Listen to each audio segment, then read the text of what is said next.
Welcome! We're so happy you're here today with the Children's Committee, here for a special event with, who are we here to see? Who are we here to see? Tacko Fall. So we have a fun program here for you guys today, inshallah. First of all, if you got a craft kit, if you want to hold it up, if you did purchase a craft kit, if you did not purchase one, you can still purchase one. We're going to do crafts out in the old foyer. They're $3, so you can still get one from the registration desk. We're going to first start with a Droplets of Mercy video, and then we're going to get to hear a story written by Tacko Fall himself about his life. After story time, everyone can head to the gym, and we will have a shoot-around time. You can take a photo with Tacko, as well as purchase a copy of his book. And don't forget, the crafts are in the old foyer. Don't forget to purchase one if you still want to. And yeah. You wanna add anything? Oh yes, this event is hosted by the Children's Committee. As always, we're always looking for volunteers and people to help us out. We have a few special events coming up. We have our ice cream social at the end of the month. We've got a Cox Farms visit planned for October, as well as the Parents' Night Out, inshallah, also in October. If you need any help or if you want to be added to WhatsApp groups, if you want to volunteer, just find any one of us, and we're more than happy to sign you up. And with that, let's get started. I'd like to introduce Ms. Lisa Vogel, the CEO of Droplets of Mercy, who brought us Tacko Fall. Assalamu alaikum, everybody. We're just going to go right to the video, right? Okay. We are the sponsors of the event, and we are so grateful to be able to bring Tacko here. We've had many events with him, and we're kind of ending the summer in the best community in my community, so I'm very thankful that this is where we're ending. We're going to play a quick video. Droplets of Mercy is a nonprofit organization. We, mashallah, raised money last night for important projects. We're obviously not going to do that here because we are a young crowd, but we are going to talk about how it is so important for your age group to get involved. And even though you might be 5, 6, 7, 8, 9, 10, I have children in that age, you can do something. And we have some opportunities on how the youth can get involved. We'll take just a few minutes to talk about that. But first we're going to play a video. We were grateful that Tacko joined us. Well, we joined him actually in Senegal. And this project that was built, it's a school, it's dedicated to him, and we are currently expanding on it right now. So I guess we'll play the video.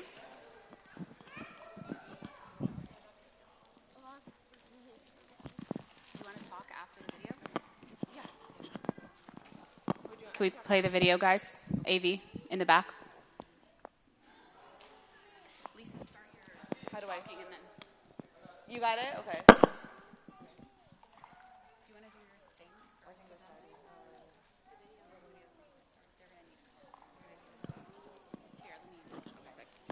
Hi, friends. While we're getting the video started, I wanted to ask all of you, can somebody give me an example of what active listening looks like? Never mind.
Okay, so if you're,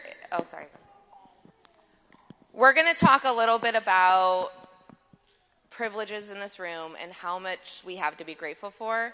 And we're going to talk about and maybe identify some of that. But before we start, I just would like to ask Tacko, if you don't mind, giving just a little bit of your experience and what it was like to be able to see projects like that.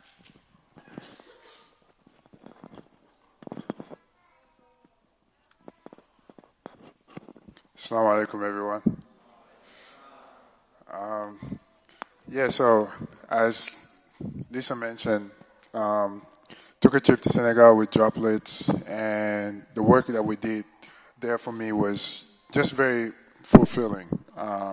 Just seeing the smiles in people's faces and how happy they were, and for me, just that little gesture that droplets and Elisa and all those people were able to do over there, building a well, helping fix certain things at the school, it goes such a long way. Like, these people really, really need it.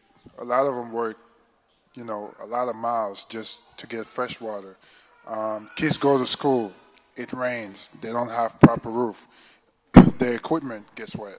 So those things that they need, that we have on a daily basis, that we take for granted, and we just don't realize how much impact, providing those things to those people can have. And just being a part of it for me, and that happening in the place where I grew up, was just, an amazing feeling and very fulfilling. And I'm definitely looking forward to, doing more over there with droplets, inshallah.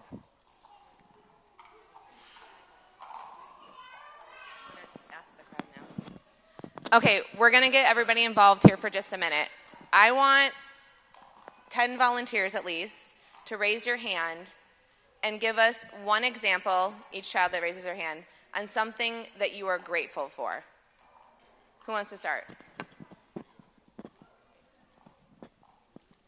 My parents. Your parents, that's a good one. Health, right? So the health of your parents? Who's next? My things that my parents got me. So your toys and your possessions? Yeah? Being a Muslim. Being a Muslim, that's a great one, mashallah. My family. Your family and their health, that's wonderful. Your home. Your home, that's a really important one. My car. Your car? Yeah, the ability to get somewhere without having to walk miles, like you said, for just fresh water. Can I ask a question about Tacko Fall? Maybe at the end. Do you have something you're grateful for right now? Well, are you grateful for Tacko Fall being here? Yeah.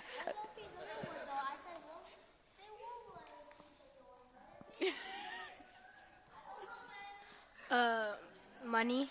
Money. My life. Your life, that's a really amazing thing to be grateful for.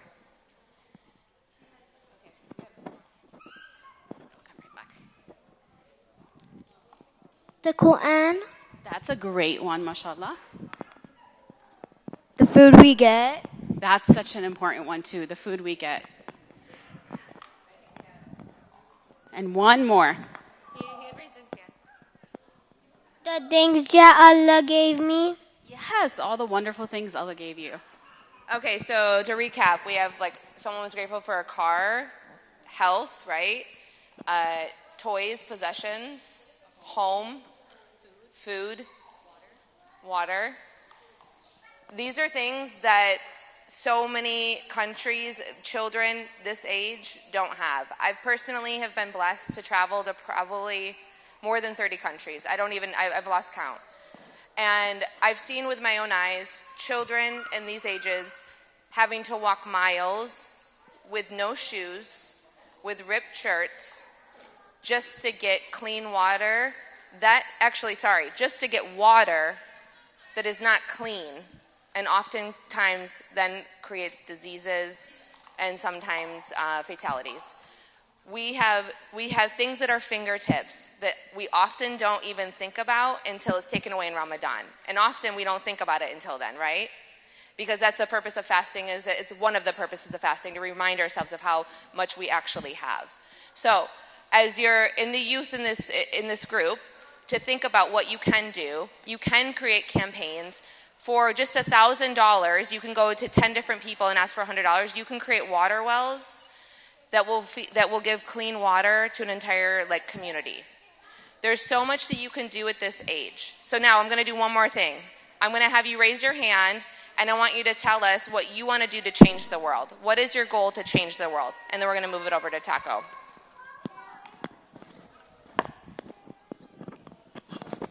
What can you do to change the world, buddy? Tacko Fall can easily do a score. Yeah, he can. He can easily score a basket. That's right. But what can you do? What can you do to make the world a better place? Is there something you can do to make the world a better place? I believe in you. I know how to do a score if my hoop is too high. So if your hoop was a little bit lower, you could score a goal, and that would probably put a big smile on your mom and dad's face, right? And that would make the world a better place. I can give food to the pool. That's a great example. Thank you. I can be funny. Say it again. I can be funny. You can be funny and make people laugh. Yes, and that's such an important charity. We'll do 2 more. Make dua for those in need. Yes, pray for those in need. That's such a powerful one. I don't think we've spoken before. Can we come here?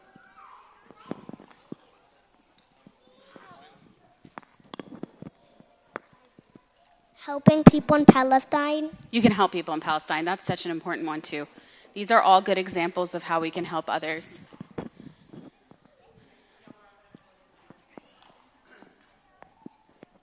Thank you so much for that. So I just want to remind all of the children in here, Allah gave you, every single one of you, a gift. Every single one of you, the adults too. Allah gave that to you for a reason, and it's your responsibility to use it for the greater good. So I want you to remind you that, and we're going to move it over to Tacko. And sorry. Friends, I just want to remind you of active listening skills. We're so lucky that we get to hear this book, so let's make sure that we put on our best behavior and use all of our active listening skills. We're going to sit in one place, we're going to be quiet, and we're going to open our ears so we can hear the story really well, okay? So who's going to be reading it, Tacko? Yeah. Okay. We're going to have you read the book. Sure. Okay. If you want to tell them maybe what inspired you to write this, or you want to go into it?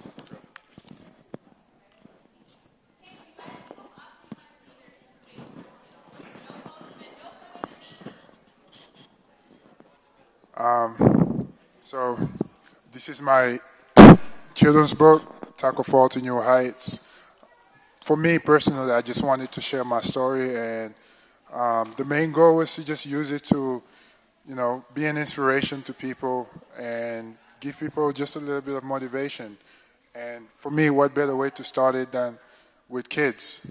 Kids are the future, and what this for me is kind of an investment towards that. So I'll go ahead and read it.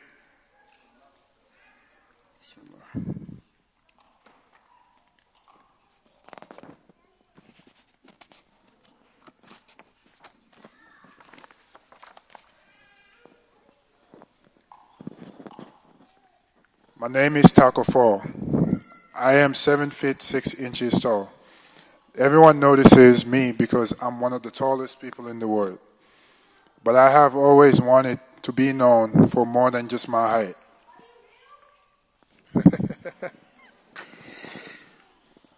I grew up in Dakar, the capital city of Senegal, in West Africa, with my mom and my younger brother Fallou. I've always loved playing sports and games. I've lived between the beach and the desert, and we played soccer in the rocky sand. It was hard to find shoes that fit me. They were very expensive. So sometimes I played barefoot, but I always had fun. I learned that what matters isn't how much you have, but what you do with what you have. I like school, but I always knew I was different.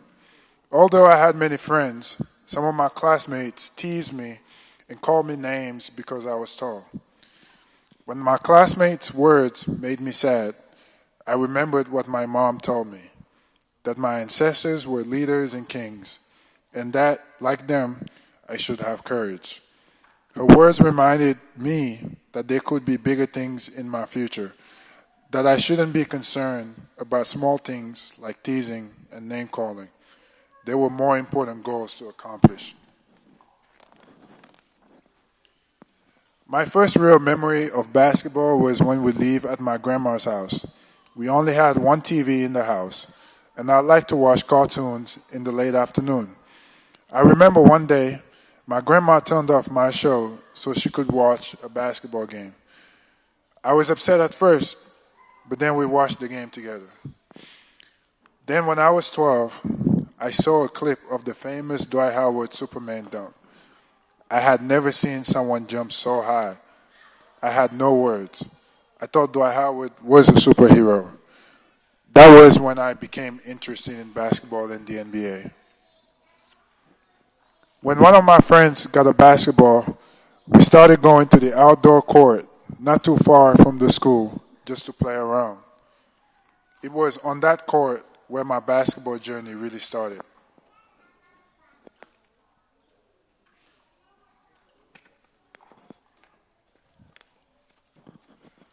I was discovered by a coaching group who told me my height was a blessing and that I might find success in this game. They would help me train and condition my body so that I could become a better player. On my first day, I could not run up and down the court without being completely exhausted. The first time I tried lifting, I could not even lift the bar, and there were no weights on it.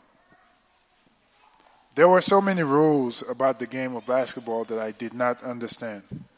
But I tried not to let these things frustrate me, to just take one step each day.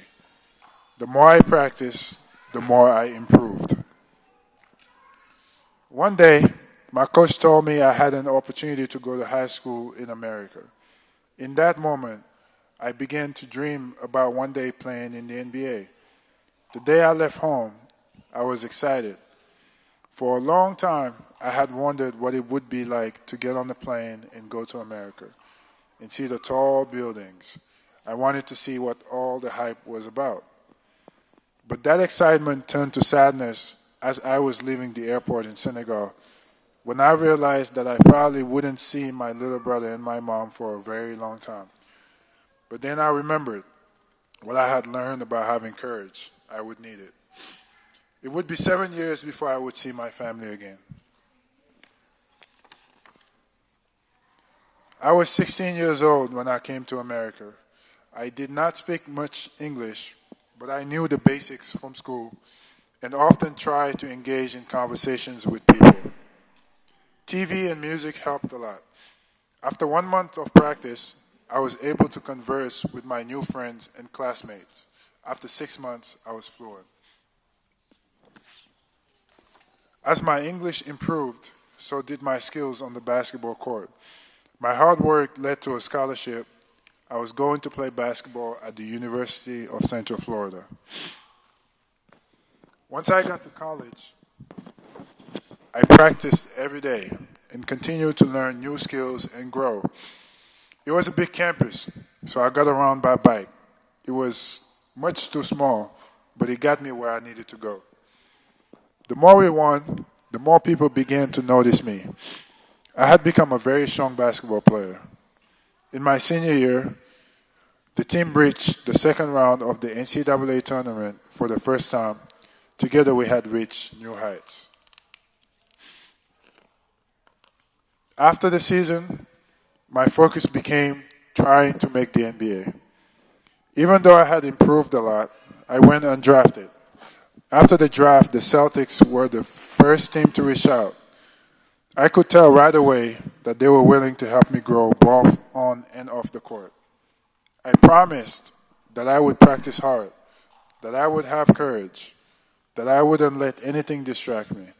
I would do whatever it took to be a Boston Celtic and play in the NBA. We want Tacko. On October 26, 2019, I played in my first NBA game at Madison Square Garden against the New York Knicks. It was like a movie. Fans from the opposing team rarely cheer for you, but that night they cheered for me. The energy in the arena was unbelievable. I remember gradually hearing my name from one side of the arena. We won, Tacko. And then the whole crowd began to chant it. Throughout the game, I was very nervous.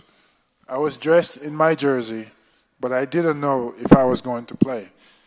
We started getting a big lead, and then the crowd chanted my name more and more. Finally, Coach told me I was going in the game. I was so nervous, but I tried to stay focused.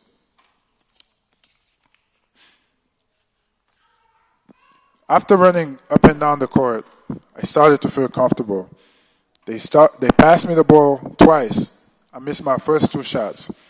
On my third chance, I felt like the ball was in my hands forever. It was only 1 second, but in that moment, my instincts told me to dunk it, which I did. The crowd went crazy.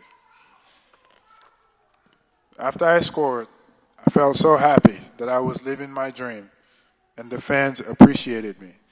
All the hard work I put in was paying off. Now I just had to embrace it and keep working. Playing in the NBA has been a dream come true for me, but it wouldn't have happened if I hadn't worked hard, taken risks, and most of all, believed in myself. Always dream big, always have courage, and if you do, you can rise to new heights.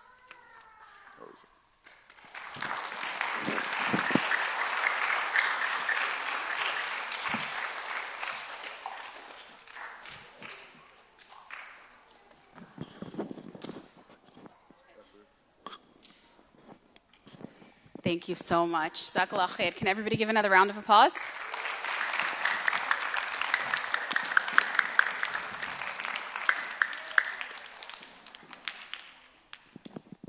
Tell everybody they have to stay. Okay, everybody, I want you to pretend like there's glue on the floor. Can you stand if there's glue on the floor? Can you move? I want everybody's hands on the ground, and I want their bottoms and their feet on the ground. And I want you to close your eyes really tight.